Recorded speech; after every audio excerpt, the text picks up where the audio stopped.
Welcome back once again to the channel. Today I want to talk about a little bit further in depth on a simple thing, index cards, specifically being used for adventure planning and the next step as well into adventure running, adventure execution.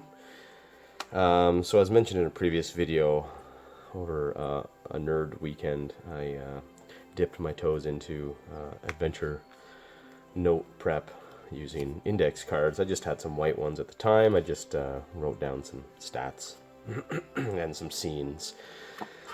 But I've since been thinking about it. After that worked out so well, I've since been thinking about it a little more deeply, and I have come up with a system, a little system of preparing adventures and organizing them for play as well. So I'm just going to run over that today, share that with you all, see what anybody out there thinks about it. Maybe people are already doing this exact same thing or something similar. I'm sure everybody has their own specific process. I'm in the process of writing down my process here to share with y'all out there. Link to the download as usual for free download if you want to try this. Now this is not something that I have play tested. Most everything, well, I believe, yeah, everything else has been play tested that I have on my download page, but this is still a work in progress. So bear with me on that. There will be minor changes along the way still, I'm sure, as there are to most things. But yeah, so the idea is we're going to use index cards for adventure prep. Let's start with the prep side of things. I've mentioned previously, I like the bite-sized cards. I can small ideas. I don't often have big ideas. All my ideas seem to be small. As small ideas pop into one's head for a scene or an adventure or just a cool, a cool situation, I write them down. I can write them down on a index card.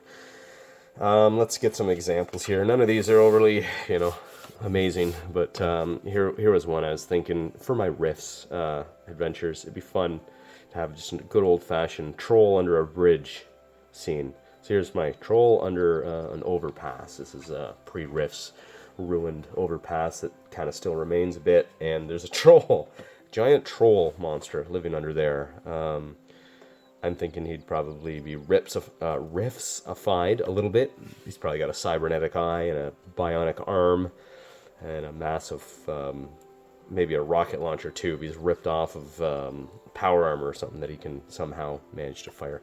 So there's a challenge. Okay, so I write scenes or challenges on the white. Okay, so I've just got a stack of these that I've just threw down off the top of my head for example purposes here. So that's so we have some of those now that we can pull from. I also threw down some. So I broke, since I have the different colors here. There's different categories. They each mean something different. So there are so the green cards are allies in your story. Blue cards will be neutral entities or locations. Location is also kind of a, it's a neutral entity. It can help or hinder you.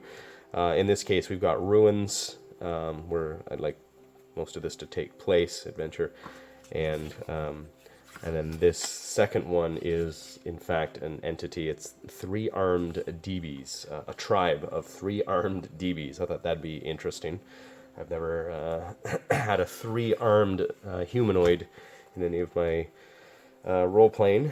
So that's the blue cards. The red cards are obviously going to be the enemy, kind of the mastermind okay, for the adventure. And here's an example. I've got Zerg Queen. So anybody who's familiar with StarCraft, the computer game, I'm using like a, I'm going to rip off the idea there with the Zerg, with an insectoid type race, and they like to cause infestation everywhere they go, and they have that, the crawl.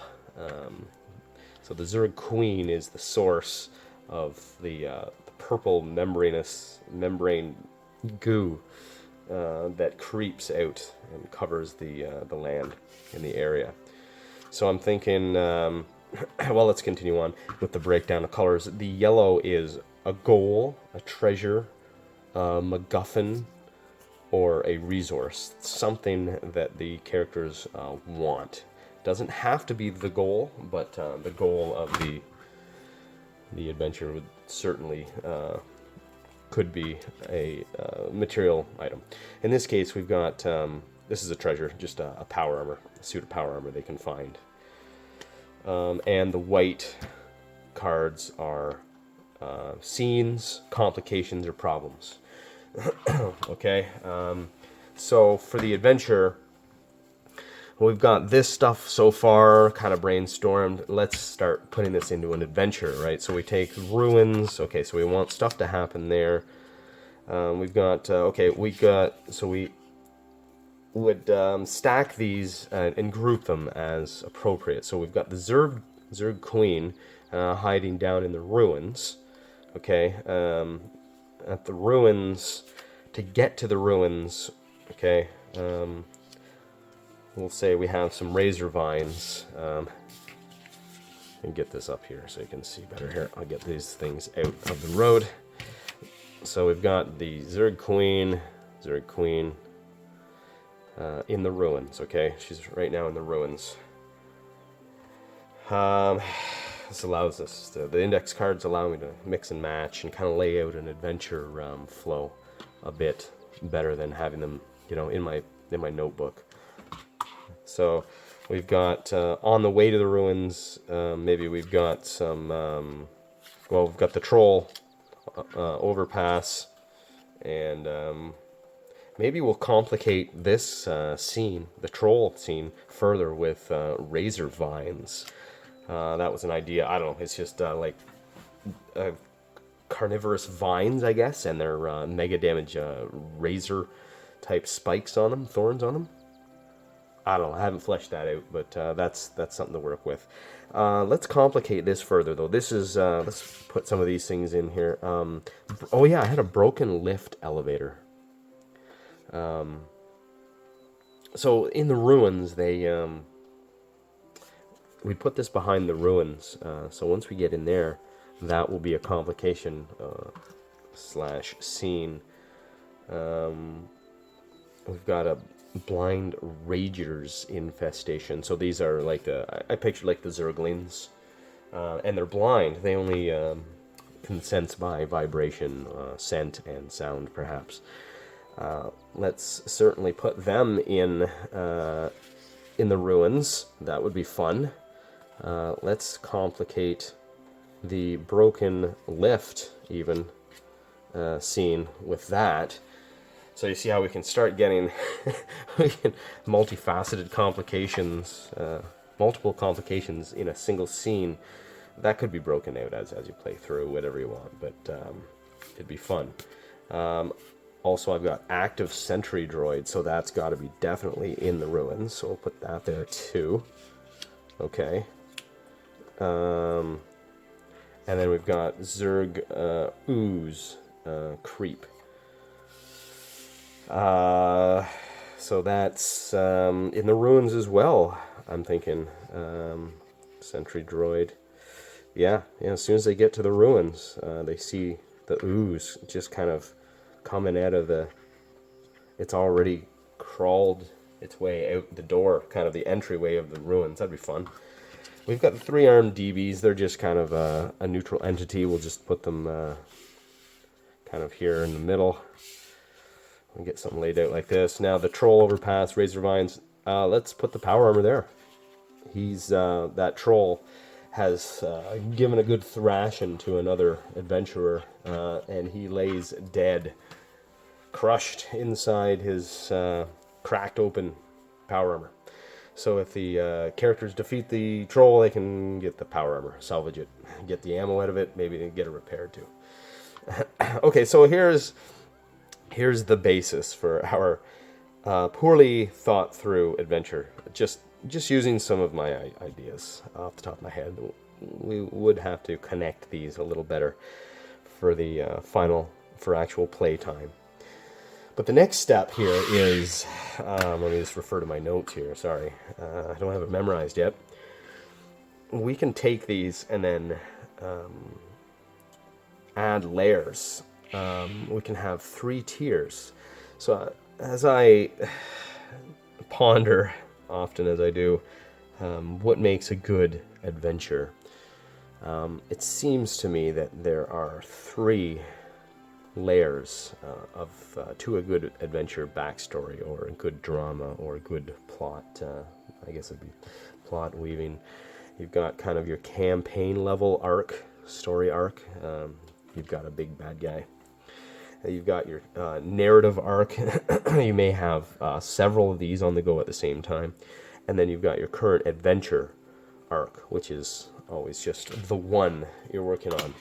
So with the index cards, we can lay this out for better visualization. Apparently I'm a very visualizing kind of brain person. We've got, so here's our adventure tier. Our story arc tier could be above that. So here we've got a bad guy. We'll say this is the nemesis of player 1.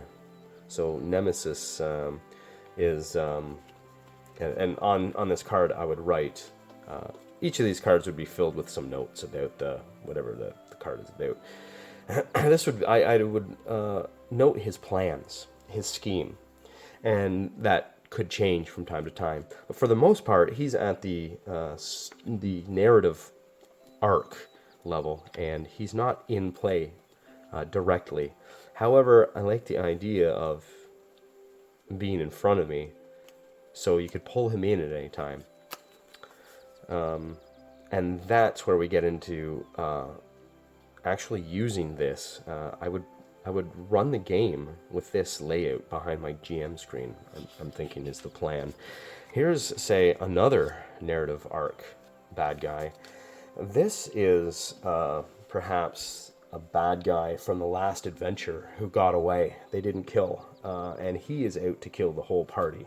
So this guy's a nemesis for player 1. He's just trying to thwart him, or maybe capture, or capture the family members or something like that in the background while the characters are on this level adventure. His cronies may show up in the adventure. Just having him here, though, and as an active negative force on the players is handy for me to be reminded when there's a lull in the action, this guy's cronies will show up, or something like that. Or in any of these scenes, I will complicate them further with the cronies. They show up, something like that. I'm thinking that's the real power here. Let's continue on. There's on the narrative level, perhaps we've got, here's a blue card. We've got a location. It's a narrative level location that we've learned about, and that is, say, let's think up an example. Something like, we could tie it to this guy. The characters have learned that this guy is their nemesis, and they find out where he's got a lair. So this would be a location in that case. It could also be, let's put another blue one down. At the narrative level, there is a neutral party involved in, okay, so the nemesis, his lair, and then we've got a neutral party. Say this is a common enemy, perhaps. So this is a family feud with this guy.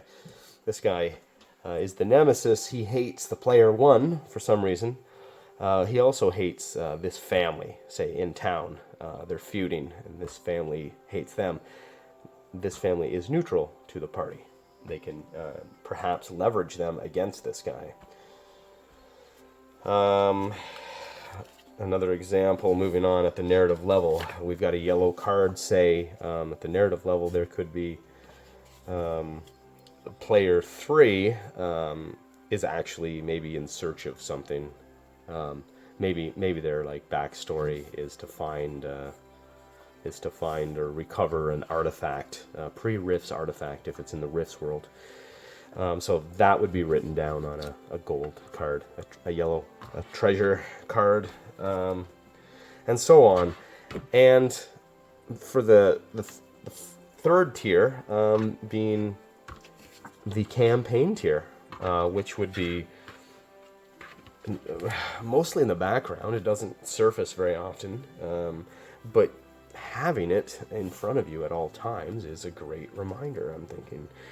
So I would have this set up behind my Game Master screen and just rolling through the adventure that we've kind of planned out for the night, and then when the timing feels right, or when something extra is needed, an additional complication, or the characters ask some good questions, then I can pull off some information from these narrative level cards. And the characters will be like, oh yeah, I almost forgot about, invariably they'll say, I almost forgot about that Nemesis guy. What's he up to, I wonder? Perhaps they get a peek behind the curtain at some of his machinations, or such a thing like or the campaign level. What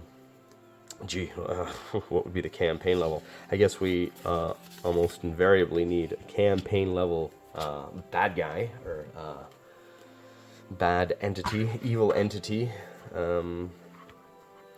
Let's say it's, the campaign level, let's just say it's, they're against the Coalition. That's a common one.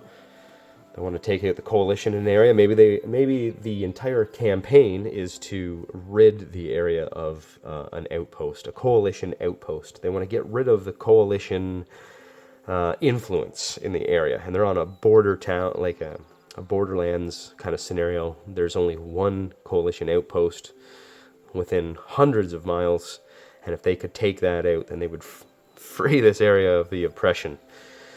So that's there, maybe. And then things that support that level, as well as complicate it, maybe there's a complication. They can't get close because of patrols. Coalition wilderness patrols would be an obvious complication that's just always in the way, always at the campaign level. At any time, like I say, there's a lull in the action here. The character's wandering around. Boom, I pull that complication. And it's a campaign level 1. And it reminds them of their, the point of this entire story. They're reminded by the blight on the land, inflicted upon them by the Coalition. And I should have, as mentioned, there would be complications with many of these as well. However you can think, as you think them up. For instance, this was the Nemesis of player 1 in his lair. The complication could be, there could be a couple actually spring to mind easily. And that's the beauty of this kind of thing. It starts, once you start throwing down a couple cards, it gets easier to build up, add complications, and build up, the web of, the relational webs. What affects what, and at what level are these machinations taking place? And to the player, they're not going to be able to notice the difference. If they really sat and thought about it, they would think, oh yeah, the Coalition, as a player, you don't think in these terms, but as a game master behind the screen, we could benefit from this kind of tiered layout, I think. I'm going to anyways, I think. Can't wait to try this out. And so, complication, perhaps the lair is hidden. So the characters have learned about it. They know about they have a Nemesis out there working against them. They know he has a lair, a hideout, but the complication is, it's in a gully with traps. Let's say that. It's a horrible gauntlet of death to get there. So for now, they're not going to even attempt that complication. It also acts as kind of a scene, too. I can stat out some of the traps and why that's a complication. Let's throw another complication there off the top of my head, obviously. The Nemesis has a faction of that he runs, cronies. He's got henchmen. So there's another complication. What is white again? White cards are scenes, problems, or complications. So yeah, so this would be an active complication that I could once again pull in at any time. So, and then you can start going the next level. You can hear the excitement in my voice, like a giddy school child here. The characters are, working at the adventure level. There's a lull in the action. I'm feeling like, oh dang, I'm a boring GM. I've got to spice things up. Nothing's happened for the last 15 minutes. Okay. The Coalition patrol shows up a little surprisedly, and so does the henchmen. They're coming to harass the characters for some reason, or we can start, and then we've got a three-way combat. Everybody hates everybody kind of thing. That could be fun. All this comes for free after we just start throwing down some cards here before play, behind the Game Master screen. So that's the main overview.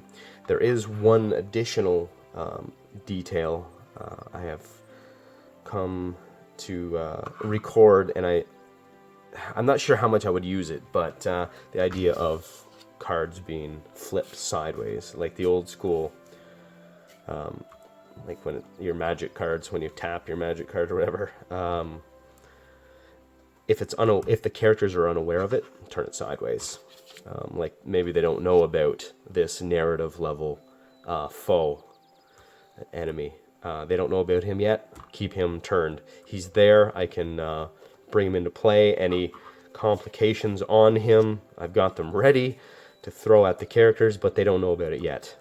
It's the first time. The campaign, your campaign complications and main enemy, you should start off the game. That's kind of the point of your game. Maybe even the title of your campaign, Against the Coalition Outpost is the name of the campaign, for instance. Probably going to be known. Your narrative one, the nemesis of player one. This whole tier, the narrative stuff should come from your players prompting. So this, I'd see me as taking this out of the background of the character. He's got a nemesis, he's on the run. For instance, this could be Coalition, actually. This is a Coalition captain, because one of the players, say, is an ex-Coalition. He's a deserter, and he's on the run, and this guy is after him, perhaps. Something like that. You get the idea. So yeah, things are sideways until they become known to the players, and then from then on you can have them turned and ready for you to pull in or reference at any time. Another advantage of this playing this way behind the Game Master screen is the ability to just have a stack of cards sitting with me, and you can pass notes. I love having the cards. You can pass a note to somebody or write out a treasure or something, pass it off to them. But you can add to this complication web very quickly. Say the characters go into town and they're a little reckless, as characters are, and their bar fight ends up burning down the parking garage right next to the tavern. Things get out of hand, and they cause some property damage. Well, suddenly I'm going to be going and writing at the narrative level, probably a new enemy. May not be a formidable one, but it's the guy in town who they ruined his. They caused a bunch of property damage. Obviously, that guy isn't a big player in the game, you'd only record anybody you want to follow up with later. But if, as you're playing, I like this easy capability to quickly complicate the adventure web or the relational web. Yeah, and that's, I guess, that about sums it up. Sorry for the explanations here; they're not overly smooth. As I say, this is a work in progress, and I'm still thinking it through. But I think I've got kind of version 1.0 solidified here, how I'm gonna roll with it and make use of that. And as I say, I'll publish this. I'll throw it up online for download if anybody else is interested in just seeing the notes. But this is how it would work. And if anybody else does something like this, or if you've seen a video like this, or if you've seen a document explaining something like this, please feel free to share that in the comments. I'd love to see it. I've been kind of looking all over the internet for any inspiration or thoughts on this kind of gaming style. Especially rare seems to be the idea of using this to run the game from. Yeah, not sure if it exists much. If anybody's doing it, they're not publicizing it much. So I'd love to hear your thoughts on that, if anybody has insight. And I guess, before I go, I will explain one more function of the cards. This example that I just walked through, the adventure level, kind of assumes mostly a wilderness adventure, I guess. It does get into the ruins, but let's take a moment to focus on the ruins portion, like dungeon delving. How would we do? So we would, I'll just sweep these out of the road for now. They would still exist in a dungeon-centric adventure. You'd still have your campaign level and your narrative level. Things happening outside the dungeon in the background. Always on the go, and always available for the game master to draw upon for conflict ideas. But what if you're wanting to run a adventure that's a dungeon delve? It's very location centric. You don't have all these different things necessarily. Well, you could, I was thinking, stack them all behind like this. Here's the location, the dungeon, and you've got all your different complications, and you would put each of your rooms described on a card. And then you could, the order that they could go on, you would do like that. Perhaps if there's, if you have options, it could be something like this. Here, you come in the ruins, you find the room with the Zerg ooze creep, and then you can go either way. You can start building a card tree, a navigational tree like this, or maybe then these two rooms both connect to the broken lift elevator, etc. You can lay out your 5-room dungeon, 50-room dungeon, whatever you want behind the screen. It'd be a little harder, and take up a little more space that way, but it can be done. And I kind of like the idea, once again, because of the cards, I can move them around and get then I could, visually see the layout of the ruins, and it's a little bit more dynamic too. I have the big bad boss, Zerg Queen. Which room do I want her in? Maybe she's moved into the Blind Rager Infestation incubating room, so she's there now. And then as time goes on, she'll move up to here, the broken lift. She's above the elevator, perhaps, in the shaft. So that's fun. You got your different parts for a dungeon crawl. Anyhow, that's the end of it. That's index card adventure prep and adventure running. Just going to hit 30 minutes here on video length it looks like. It's a good time for me to shut up and say, roll on.